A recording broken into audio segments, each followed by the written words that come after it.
Tonight, you're going to eat something. Maybe a steak, maybe a salad, maybe both. A voice is going to tell you what's natural, what your body was designed for, what your ancestors ate. That voice is wrong. Not a little wrong, completely wrong. The real answer is far stranger and far messier than anything you've been sold. You've probably heard the story. Ancient humans hunted woolly mammoths. They tore into raw meat around a fire. They lived on protein and fat, lean and strong, untouched by bread or sugar or anything grown from the ground. It's a clean story. It fits neatly into a lifestyle brand. And it is mostly fiction. Here's what actually happened. For most of human history, meat was not the main course. It was the jackpot, a lucky, occasional, high-stakes event. Anthropologist Richard Wrangham has spent decades studying what early humans really ate, and his research points somewhere unexpected, not toward meat, toward fire. Wrangham argues that the real turning point in human evolution wasn't the spear, it was cooking. Once your ancestors learned to apply heat to food, everything changed. Cooked food is easier to digest. It releases more calories for less chewing. Your gut could shrink. Your brain could grow. That trait is written into your skull right now. But cooking what exactly? This is where the story gets interesting, because for a very long time the answer wasn't meat at all. It was starch.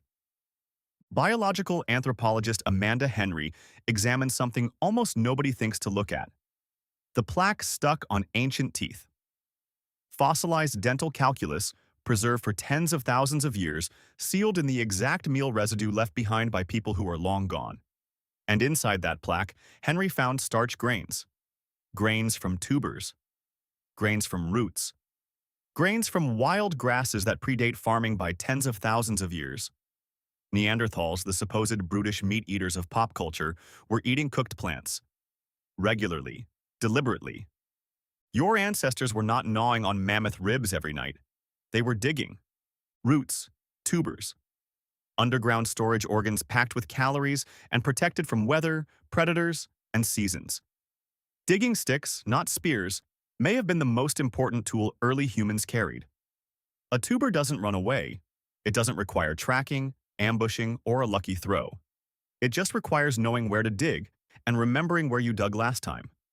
So why does the meat-heavy myth persist? Partly because of what survives. Bones fossilize. Plants don't. Archaeologists dig up ancient campsites and find piles of animal remains, and it's tempting to read that as the whole menu.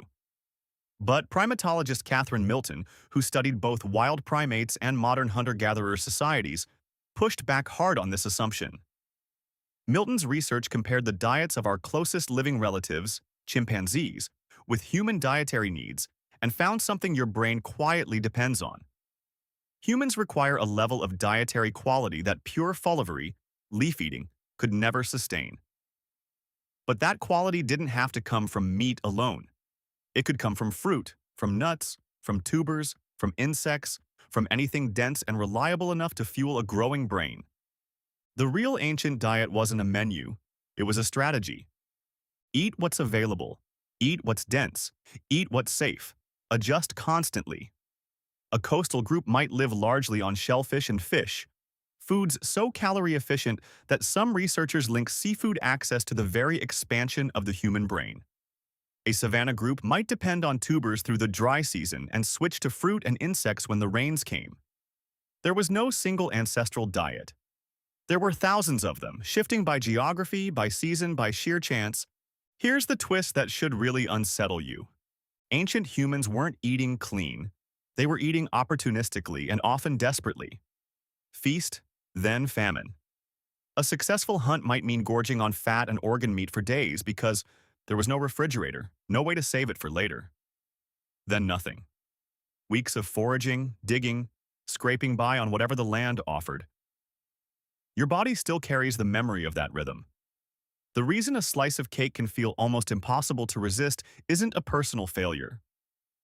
It's a brain that evolved in a world where calorie-dense food was rare and unpredictable, and grabbing it while you could was the difference between surviving winter and not. You are not weak for craving sugar and fat. You are ancient. And the irony runs even deeper. The paleo foods marketed to you today, farm-raised, consistently available, bred over generations for size and flavor, bear almost no resemblance to what an actual Pleistocene forager would have eaten. Wild tubers were often smaller, tougher, sometimes mildly toxic until properly cooked. Wild fruit was usually smaller and less sweet than anything on a modern shelf. The romantic image of a caveman biting into a plump, juicy apple is almost pure fantasy. Real ancient food was often bitter, fibrous, and hard-won. So what does this mean for you, sitting here right now, deciding what to eat tonight?